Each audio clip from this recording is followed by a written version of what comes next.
Welcome back on Diamond. Today I want to propose you a video about the unbox review about the new Battletome of the House of Boreapus released at April 2023 by the Games Workshop.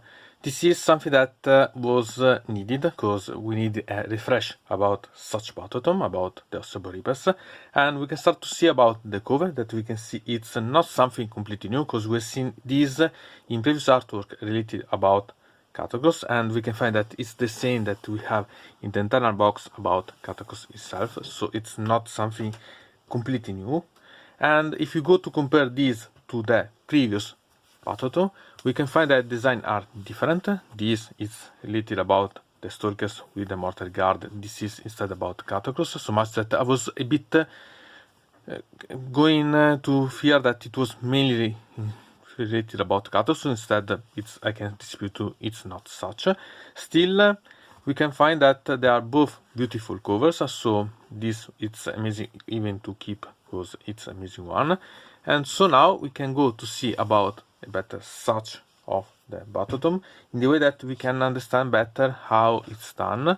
We can find that here there is, as usual, the part here that is the same for all other Battletome about Dominion, so it's the same. And the back we have this, so it's quite nice. So now we have only to open this and see the contents, because I prepared different videos. This one it's related about the unboxing and the part mainly introduction about the background, and then I release another one at least that will be about the rules, and I'm thinking about the units.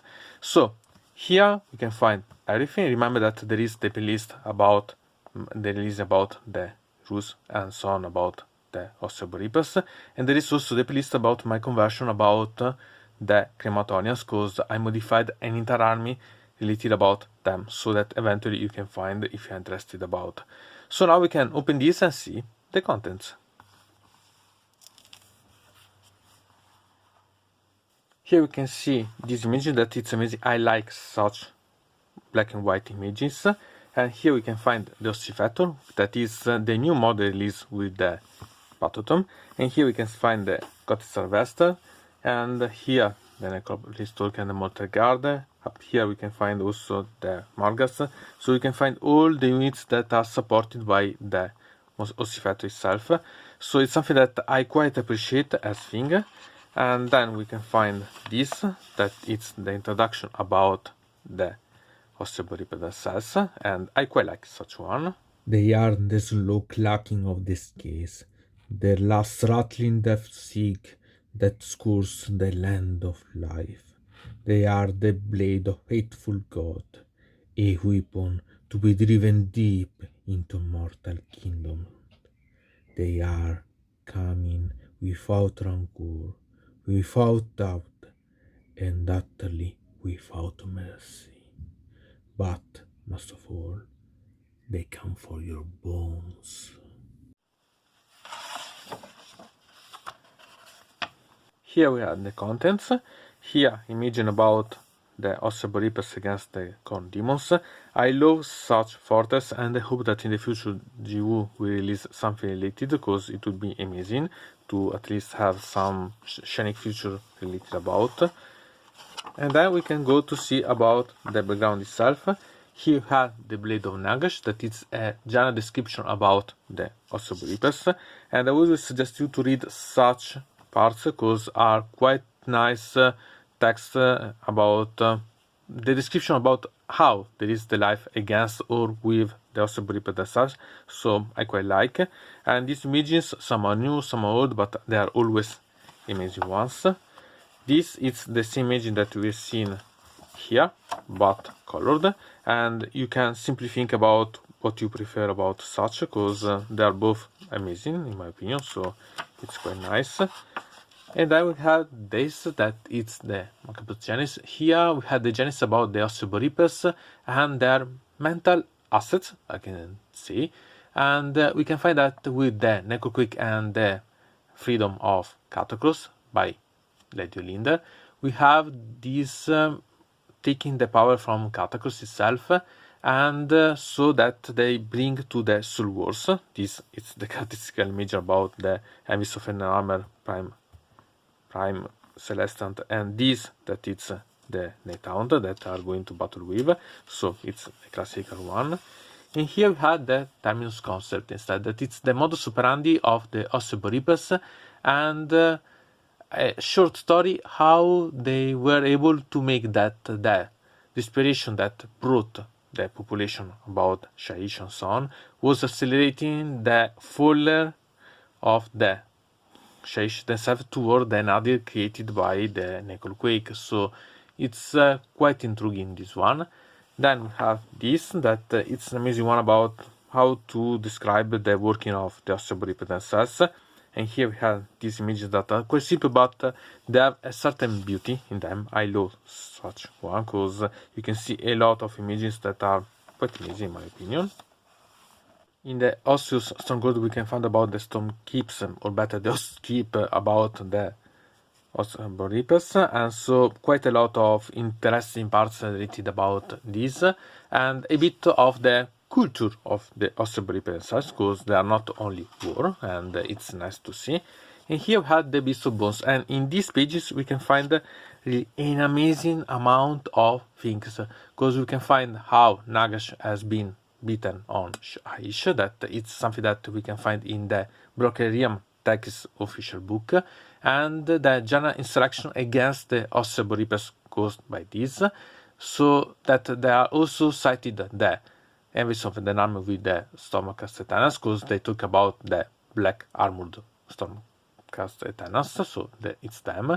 There is the problem about the era of the beast, in which we find the Osseborypes that are created with the bones from Ghur, and they tend to be, I can say, crazy savages and so on, and so they tend to be going wild and not keep their promises.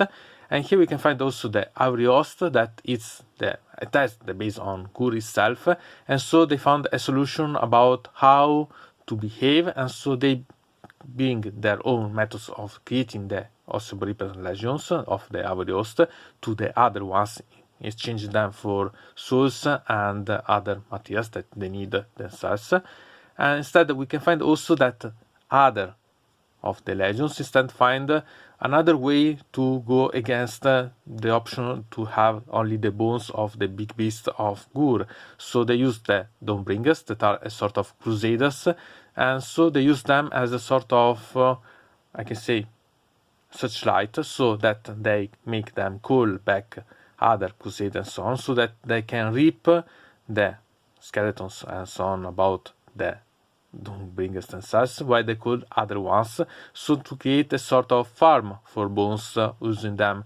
So it's something that it's quite intriguing at the same time, because they are able to control also the messages that are sent back to make other crusades go there, so that they can continue to have supplement to it. So it's quite intriguing, this one, and they are having this to reinforce their own lines, because they had quite a lot of decreasing in amount of, I can say, their runes, because they had the problem related about being continually assaulted by a lot of forces, so now they are able to be more freedom. And now we had this, the Ostian domain, where we had the description about the empire of the Osseborypes and the description about the fortress of Gotizar. So that it's really quite intriguing, because it has been described also another new legend, that it's the Iron Masters, and I'm quite curious about such ones. So this is really why you can have something quite interesting. And here it's also a description about what the Osseborypes themselves consider interesting about different types of bones, so that not only the human bones are interesting, and so it's really quite intriguing to have such, because it's something to keep even more deep the background of the Osseborypes themselves. Here we have the crusade of the Osseborypes in Shyish, so we can find a lot of information about, and sincerely you can really have a lot of interesting things to notice about. And here instead about the conquer to conquest.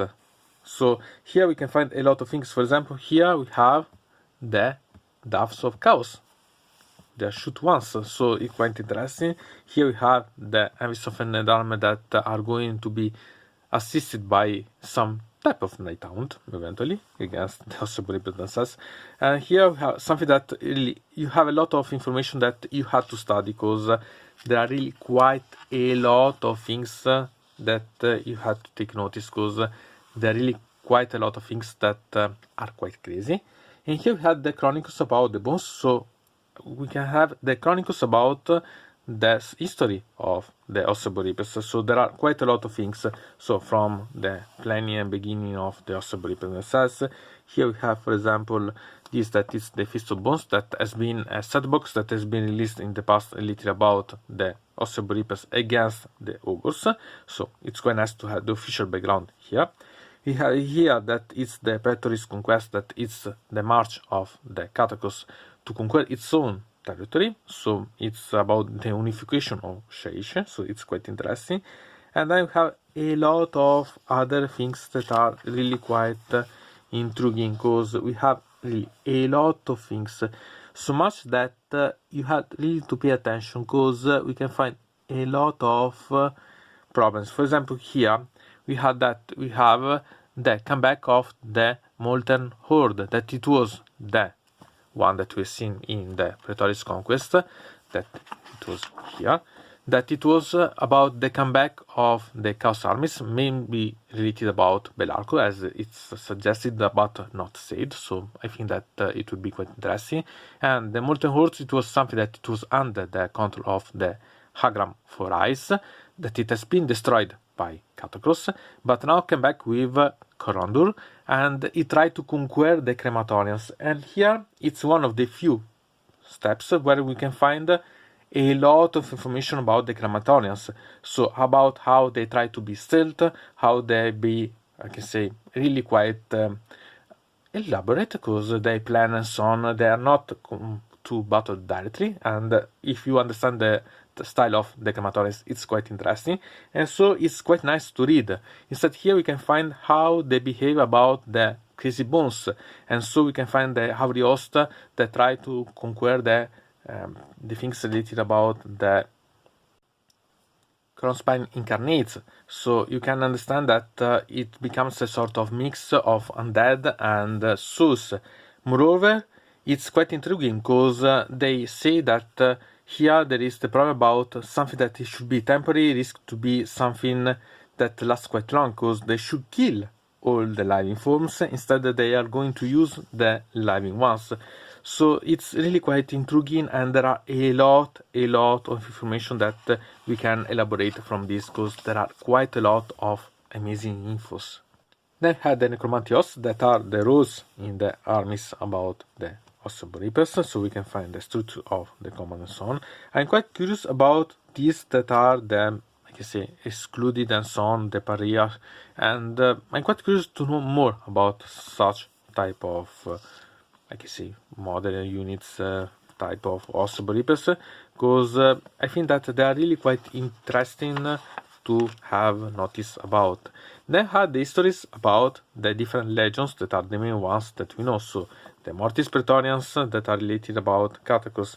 Here the Petrificus Elite that have more interesting information that you can think, because they are associated to the constructions about the Osseboripes themselves. Then had the Staliac Lords that are really quite nice. They are a sort of combat focused one, and if you think about the Blood Knights and so on, it's quite similar in the way. Here we have the Havri Host, and it's interesting because we know that the main commander about the Havri Host, it's a she.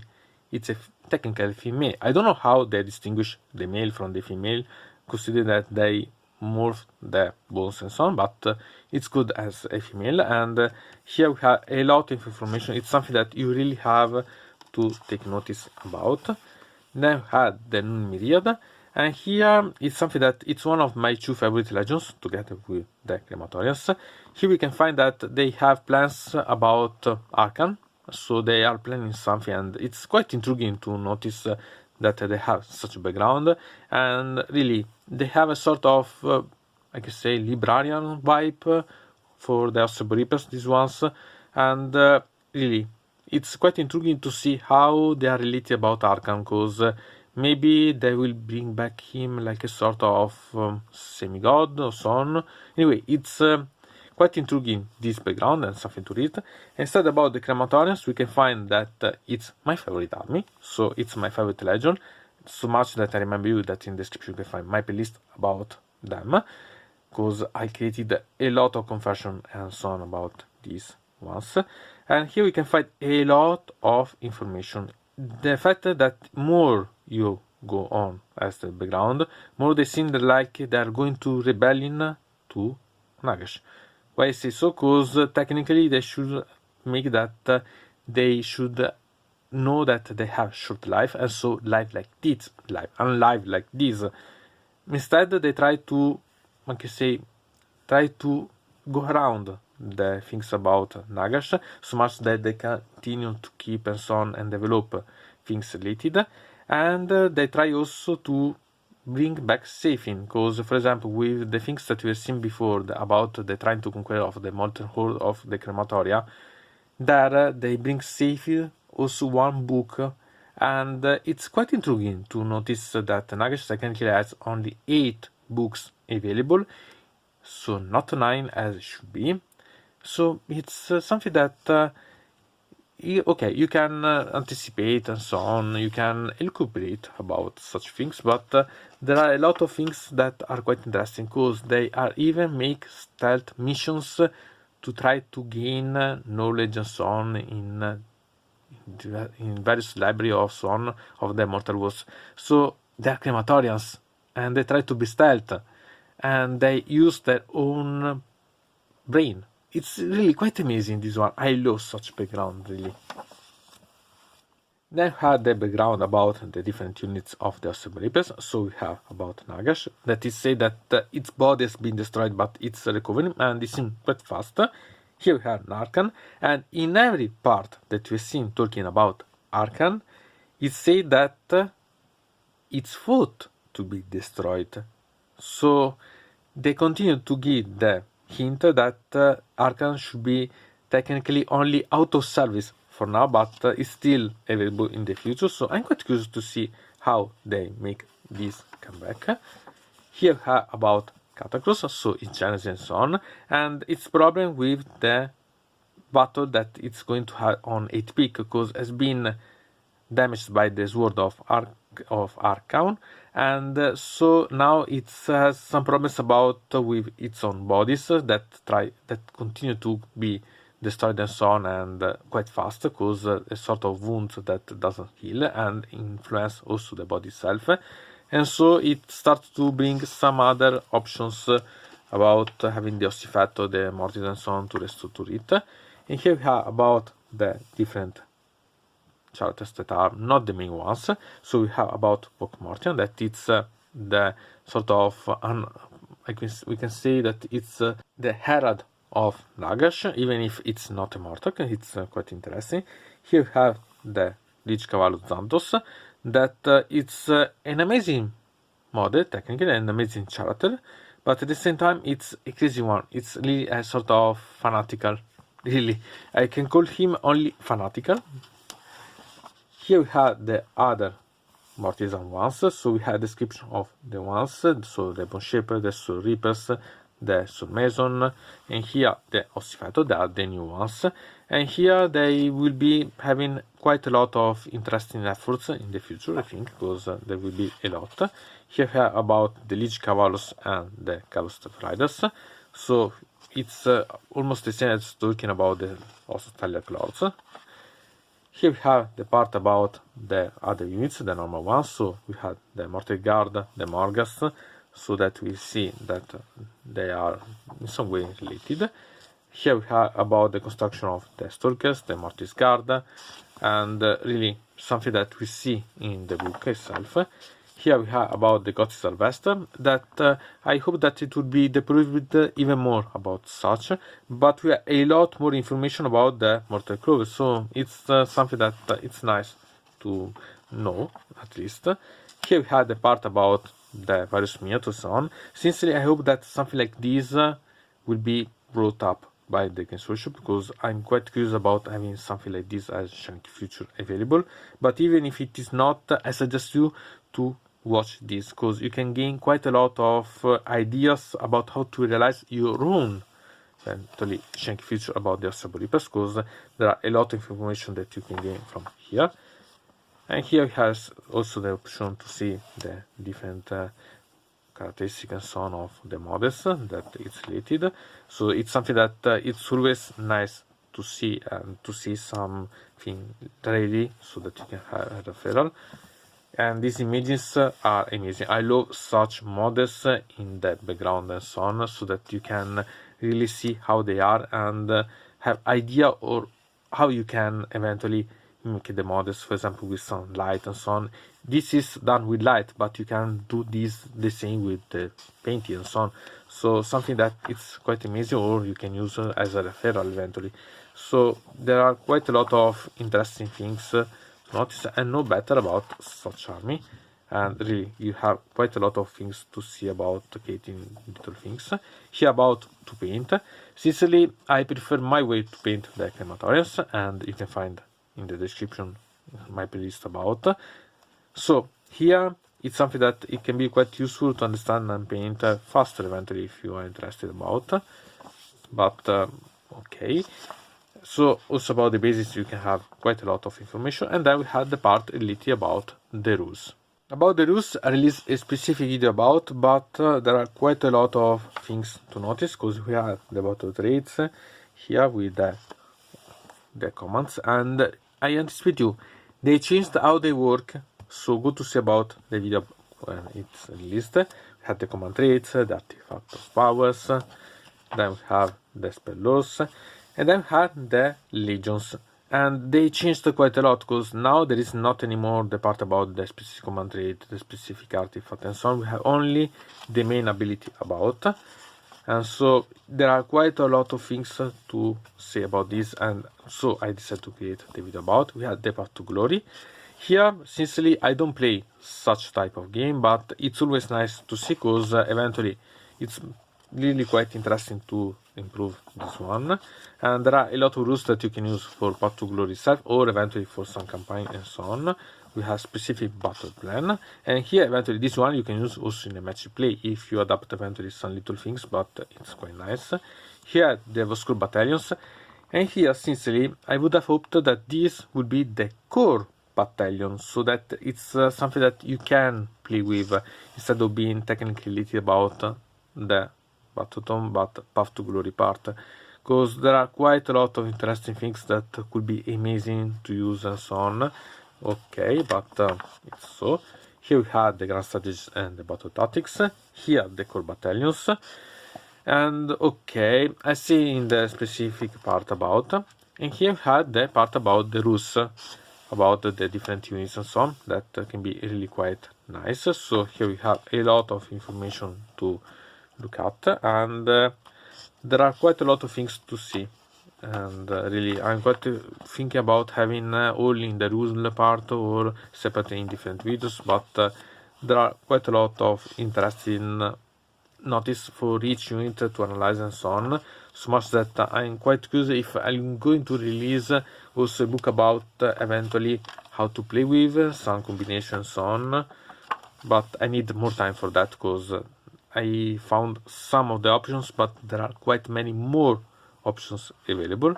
Remember to see about the images about some Leffigal discs, because they still have the option about being Chunky Future eventually if you want to create something.